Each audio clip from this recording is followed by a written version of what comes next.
Welcome to A plus bio. আজকের class আমাদের biotechnology and it's অ্যাপ্লিকেশনের ওপর আমরা যেটা কন্টিনিউ করছি। আজকের ক্লাসে আমরা পড়বো কি অ্যানিমাল আর প্ল্যান্ট ক্লোনিং। তার আগে বলি আমরা প্রিভিয়াস ক্লাসে কি কি ফলো করেছি। প্রিভিয়াস ক্লাসে আমরা জেনারেলি কি কি পড়াশোনাও করেছি সেগুলো আমি বলে রাখি। টুলস, বেসিক পার্ট বা component of biotechnology, application of biotechnology and different টুলসের ভেতর কি কি আমরা কভার করেছি। PCR, southern, northern and even vector cloning এর যত কিছু প্রসিডিওর আছে। তাহলে আমরা আজকে ক্লাসে প্রিভিয়াস ডেটাগুলোকে ইউজ করে আমাদের নেক্সট ক্লাস স্টার্ট হবে। আজকে ক্লাসে আমরা পড়বো প্ল্যান্ট আর অ্যানিমাল ক্লোনিং এর উপর। এটা তোমরা চ্যাপ্টার 12 এর একটা সেকশন পাবে। জেনারেলি এটা 3 বা 4 পেজের আছে। এখান থেকে 2 and 4 মার্কসের কোশ্চেন আসে। জেনারেলি প্ল্যান্ট পোর্শন থেকে আমাদের টার্গেট কত থাকে ক্লাসে বলে রাখি তোমাদের আরেকবার। তোমরা যদি এখানে এই ক্লাসটা নতুন আসো 95 প্লাস আপ, নিচে না, প্লাস আমাদের টার্গেট থাকে নিট, ঠিক আছে। প্লাস যদি তোমরা বড় হয়ে গ্রাজুয়েশন পোর্শনও যদি আইআইটি বা জ্যামের এক্সামে যাও, সেগুলো এখান থেকে ফার্স্ট কি হয়, সিডিং হয়, প্রথম বীজ রোপণ এখান থেকে স্টার্ট হবে তোমাদের ব্রেনে, যে কিভাবে আমরা কোশ্চেন অ্যান্সার গুলোকে হ্যান্ডেল করতে শিখবো। আমাদের আজকের ক্লাস ক্লোনিং এর উপর। আমি শর্টে লিখছি যাতে তোমাদের ভিডিও শর্ট হয়। ফার্স্ট ক্লোনিংটা তোমরা দুটো সেকশনে পড়বে, একটা হলো প্ল্যান্ট আর একটা হলো অ্যানিমাল। ক্লোনিংটা কি? প্রথমে এটাই প্রশ্ন, ক্লোনিংটা কি? স্বাভাবিক, ক্লোনিং কি? ক্লোনিং মানে হলো আমার মতন আর একটা লোক, জুড়ুয়া, ঠিক আছে। তোমার ফোনে ক্লোনিং, তোমার ফোনের হাতের যে ফোন আছে সেটা ক্লোনিং যদি আমার কাছে চলে আসে, তুমি যে যে অ্যাপ্লিকেশন গুলো ইউজ করছো সেগুলো আমিই দেখতে পাবো, আমি যে যে অ্যাপ্লিকেশন গুলো করছি সেগুলো তুমি দেখতে পাবে। মানে কি দুটো সেম, দেখবে ফোনেও পাওয়া যায় ক্লোনিং অপশন থাকে, মানে বোথ আর আইডেন্টিটিক্যাল, ঠিক আছে। তাহলে এইবার অ্যানিমাল আর প্ল্যান্টের কি করে আইডেন্টিক্যাল? এই একটা প্ল্যান্ট থেকে তাহলে হোল জেনারেশন অফ প্ল্যান্ট তৈরি করা হয়। সাপোজ ধরো তুমি একটা ফুল গাছের চারা এনেছো, সেখান থেকে দেখা গেল তুমি টোটাল কলকাতা বা ওয়েস্ট বেঙ্গলের ডিফারেন্ট পার্ট, যে কোনো জায়গায় তুমি সেটাকে তুমি ডেভেলপ করতে পারো। কিভাবে সেটা আজকে আমাদের ক্লাসে স্টাডি। মানে একটা সিঙ্গেল প্ল্যান্ট থেকে তুমি কি করে প্রচুর পরিমাণে কি করবে, প্ল্যান্ট তৈরি করবে উইদাউট হেল্প অফ ফার্টিলাইজেশন বা যেগুলো হয় সেক্সুয়াল মোড অফ ছাড়াই, মানে ডাইরেক্ট তুমি কি ইউজ করে, বায়োটেকনোলজি কনসেপ্ট ইউজ করে। প্রথম কনসেপ্ট, আমি প্ল্যান্টের একটা স্যাম্পল নেব, আর প্ল্যান্ট থেকে আমি বলে রাখি প্ল্যান্টের ভেতরে জেনারেলি 2 মার্কসের কোশ্চেন আসবে। কি বললাম, জেনারেলি 2 মার্কসের কোশ্চেন আসবে। কি কি এক্সপ্লেন করতে হবে, ডেফিনেশন গুলো। কি কি ডেফিনেশন আছে? এক্স প্ল্যান্ট, সেটা কি? প্ল্যান্ট থেকে তুমি প্রথমে একটা স্যাম্পল নিলে, সাপোজ তোমার কাছে একটা প্ল্যান্ট এক্স আছে, মানে একটা গাছ আছে, সেখান থেকে তুমি একটা কি নিলে, যে কোনো cell, you can take any cell. সেটা তুমি গাছের ছালও নিতে পারো, গাছের পাতাও নিতে পারো, গাছের রুটও নিতে পারো, তোমার যা ইচ্ছা হয় সেটা নিয়ে নেবে। সেখান থেকে কি করবে, টিস্যু কালচার করবে। কি বললাম, tissue culture, plant tissue culture বলা হয়। একে বলা হয় পিটিসি, প্লান্ট টিস্যু কালচার। যখন গ্রাজুয়েশনে দেখবে অনেক স্টুডেন্ট বলা, আমি পিটিসি ক্লাসে যাচ্ছি, আমি ল্যাবে যাচ্ছি, আমি ওখানে যাচ্ছি। পিটিসিটা কি? Plant tissue culture, nothing else. অত কঠিন ভাবে কিছু ভাববে না, হ্যাঁ। মানে যখন লোকে বলবে মানে ভাববে না যে আরে বস এটা কি বলে দিল। ওটার একটা সিম্পল ডেফিনেশন হয়, প্লান্ট টিস্যু কালচার। মানে তারা একটা ল্যাবে যাচ্ছে যেখানে কন্টামিনেশন সব থেকে কম। কেন কন্টামিনেশন কম? এবার আসবে তোমাদের সেকেন্ড টার্ম, কালচার ভেসেলস। লিখে রাখবে সেকেন্ড টার্ম হলো কালচার ভেসেলস। প্রথম বললাম এক্সপ্ল্যান্ট, একটা যে কোনো তুমি প্ল্যান্ট পার্ট নিয়ে এখানে ইমপ্ল্যান্ট করে দিলে, একটা, এটা দুটো ছবি দুটো ডট দিয়ে ভুল হবে, একটা। তারপর কিছুদিন সময় দিলে, কি বললাম, এটা কালচার বেসিস, এটা উইদাউট কন্টামিনেশন, মানে কোনো সংক্রমণ ছাড়া। সাপোজ কেন সংক্রমণ ছাড়া, ধরো তুমি একটা আম গাছ এনেছো, ঠিক আছে, আম গাছটাকে তার এক্সপ্ল্যান্ট এখানে দিলে, তুমি টাচ করে এমন একটা মানে টাচ করে কন্টামিনেশন করে দিলে যে সেলটা খারাপ হয়ে গেল।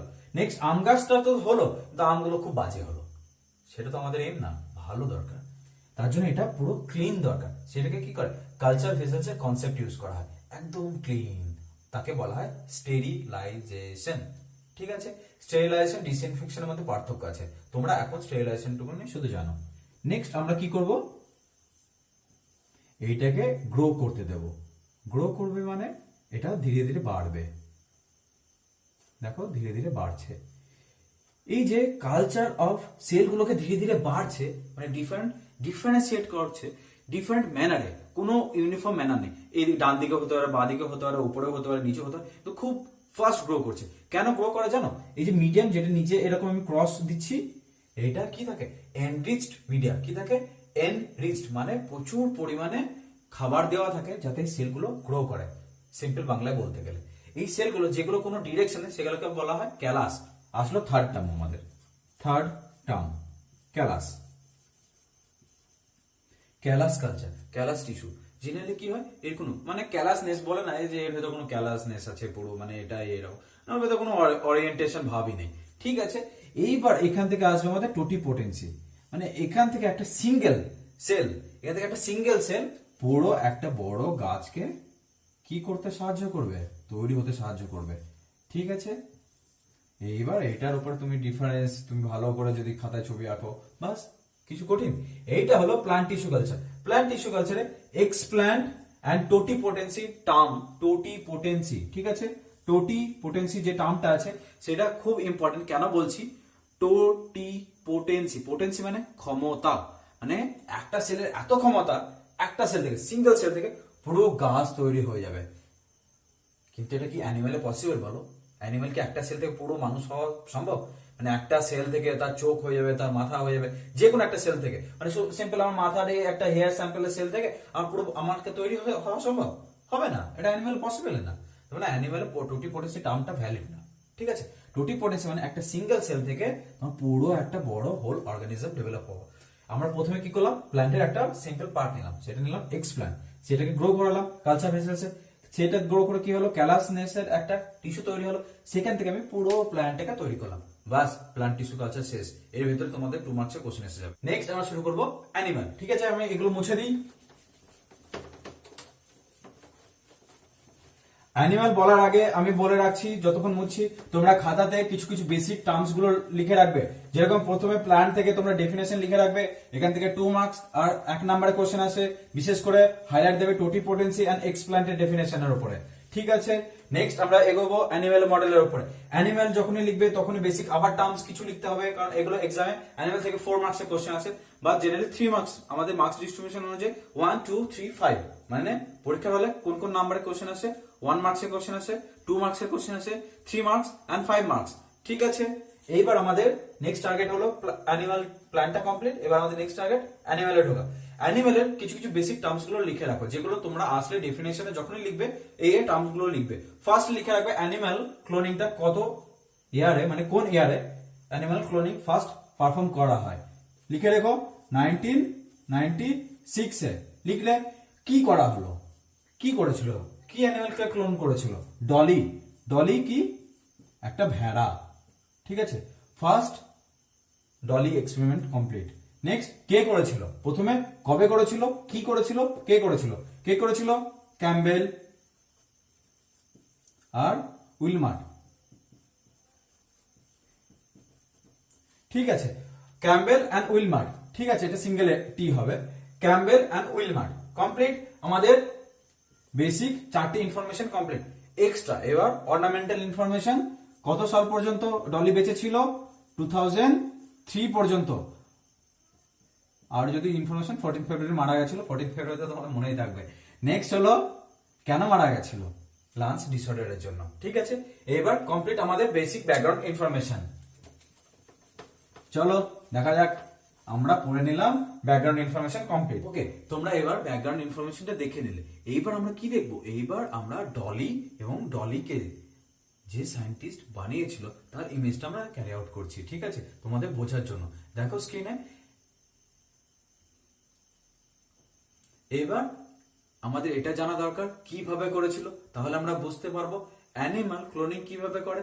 আমরা ফার্স্টে একটা ডোনেটিং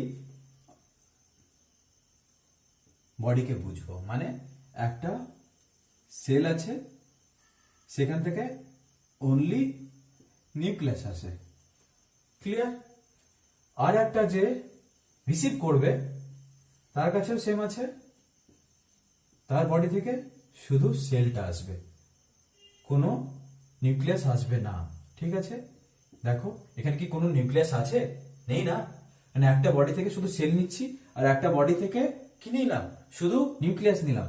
এবার এটাকে আমি কি করব, ফিউজ করে দেব, কি দিয়ে, by the help of electrical pulse. এইবার এর বডিতে যেটা থাকবে সেটা কি এরকম হয়ে যাবে, ঠিক আছে। এইটা নেওয়া হয় পল ডর সেট বলে দেখবে বইয়ে লেখা থাকবে পল ডর সেট, ঠিক আছে। সে কি করবে, এটাকে গ্রহণ করবে, মিন্স এটাকে রিসিভ করবে। এবার ক্লিয়ার? জেনারেলি এর ভেতর নিউক্লিয়াসটা এরকম ছিল, কিন্তু নিউক্লিয়াসটা এখন এরকম। তার মানে কি এই নিউক্লিয়াসটা কোথা থেকে আসলো? ডোনারের কাছ থেকে। ডোনার কে বলো তো? ডোনারের নাম ফিন ডরসেট। রিসিভ করছে কে? লিখে রাখো পল ডরসেট, এন্ড যে ডোনার তার নাম কি? ফিন ডরসেট, ঠিক আছে। এই জিনিসটাকে রিসিভ করলো কে? পল ডরসেট। এখান থেকে এবার যে ভেড়াটা দেখতে তৈরি হলো, মানে যে অফস্প্রিংটা আসলো, যে ভেড়াটা হলো, সেটা কার মতন দেখতে? দেখা যাচ্ছে এর মতন দেখতে। কি করে পসিবল ভাবো? মানে এর কাছ থেকে শুধু অনলি নিউক্লিয়াস নিল, শুধু নিউক্লিয়াসটা নিল, এন দিয়ে ডিনোট করি। দেখো এর বডি থেকে পুরো সবকিছুই নিচ্ছে, ইভেন এর বডিতেও গ্রো হচ্ছে। মানে রিসিপিয়েন্টের ভেতরে পুরো সেলটা গ্রো হচ্ছে। কোন পজিশন ইমপ্ল্যান্ট করা হয়েছে এটা লিখে রেখো, পরীক্ষায় জেনারেলি আসে এখান থেকে। এর উপরে নাম্বারটা থাকে, কি লেখা থাকে? ব্লাস্টোসিস্ট। এই ব্লাস্টোসিস্ট, ব্লাস্টোমেয়ার, ব্লাস্টোকোল এগুলো তোমরা পড়বে রিপ্রোডাকশন চ্যাপ্টারে, ঠিক আছে। তখন আমি তোমাদের ভালো করে বুঝিয়ে দেবো কি এইগুলো। এখন তোমরা এইটুকুনি জেনে রেখো, এই যে সিঙ্গেল সেল এটাকে ব্লাস্টোসিস্ট করা হয়, মানে আরো কিছু নাম্বার অফ সেলকে বাড়িয়ে নেওয়া হয় এখান থেকে এন এন এরকম করে দেখা গেছে কিছু সেল বাড়িয়ে নিয়ে সেইটাকে ইমপ্ল্যান্ট করা হলো কার ভেতরে বলো তো? পল ডরসেট ভেতরে, ঠিক আছে। এইবার তাহলে আমরা বুঝলাম, তাহলে এটা যখন ইমপ্ল্যান্ট করলাম এটা তো বুঝলাম, কিন্তু যে ডলি এখান থেকে যে তৈরি হলো, যে শিপটা, যে ভেড়াটা তৈরি হলো, তারই নাম কি? তারই নাম ডলি। মানে সেই ডলি কার মতন দেখতে? পুরো এটার মতন। তার মানে কি এটার আমার ক্লোন হয়ে গেল। ভাবো, মানে without any sexual reproduction, without তুমি একটা সেক্সুয়াল রিপ্রোডাকশন একটা হোল অর্গানিজমকে ডেভেলপ করে ফেলছো ল্যাবে বসে। বিশাল ব্যাপার না? এইভাবেই বোঝা হলো অ্যানিমাল ক্লোনিং এর উপর। আরেকবার আমি রিপিট করে দিই, অ্যানিমাল ক্লোনিং আমরা কোন কোন টার্ম জানবো। প্রথম বলে রাখি, প্রথম সায়েন্টিস্টের নাম উইলমার্ট অ্যান্ড ক্যাম্বেল। প্রথম সায়েন্টিস্টের নাম উইলমার্ট অ্যান্ড ক্যাম্বেল। কত সালে এক্সপেরিমেন্ট পারফর্ম করে? 1996 এ। অর্গানিজমটা কি তৈরি হয় বলো? ডলি। ডলি কি একটা ভেড়া। কোথা থেকে তৈরি হয়? দুটো ডিফারেন্ট। এটা হলো পল ডরসেট আর এটা হলো ফিন ডরসেট। ফিন ডরসেট থেকে আমরা কি নিয়েছিলাম? শুধু নিউক্লিয়াস। নিউক্লিয়াসটা নিয়ে কার ভেতরে ইমপ্ল্যান্ট করলাম? পল ডরসেটের ভেতরে। সেই যে নিউক্লিয়াসটা থেকে একটা অর্গানিজম একটা সিম্পল ফরম্যাটে তৈরি হলো, তার কি তৈরি করলাম? ব্লাস্টোসিস্ট। এই দেখবে খাতাতে লেখাও আছে ব্লাস্টোসিস্ট, এই টার্মটা লিখো, এটাতে 1 মার্ক ক্যারি করে। এই 1 মার্কসের এই জিনিসটাকে 1 মার্কসের জিনিসটা না, মানে এই পুরো সেলগুলোকে কার ভেতরে ট্রান্সফার করলে? রিসিপিয়েন্টের ভেতরে, মানে যে গ্রহণ করলো তার ভেতরে অর্গানিজমটা ডেভেলপ করলো। কি ডেভেলপ করলো? ডলি। ডলিটা কার মতন দেখতে? পুরো আইডেন্টিক্যাল এখানের মতন। আচ্ছা মুশকিল। এইভাবে ক্লোনিং। মুশকিল কেন? ভাবো কোনো রিপ্রোডাকশন ছাড়াই পুরো ডিটো ওই দিকে কেন হলো? প্রশ্ন। নিউক্লিয়াসের ভেতরে তো সব ইনফরমেশন থাকে। নিউক্লিয়াসের ভেতরে তো থাকে যে আমার চুল কিরকম হবে, আমার হাত কিরকম হবে, মানে সবই তো প্রথম নিউক্লিয়াস ভেতরে কি থাকে? ডিএনএ থাকে। আর ডিএনএ ভেতরে কি থাকে? ইনফরমেশন থাকে। বুঝতে পারলে? আজকে ক্লাসে তাহলে এখানেই কমপ্লিট করলাম। আজকে ক্লাসে কি কি বললে? প্ল্যান্ট ক্লোনিং আর অ্যানিমাল ক্লোনিং।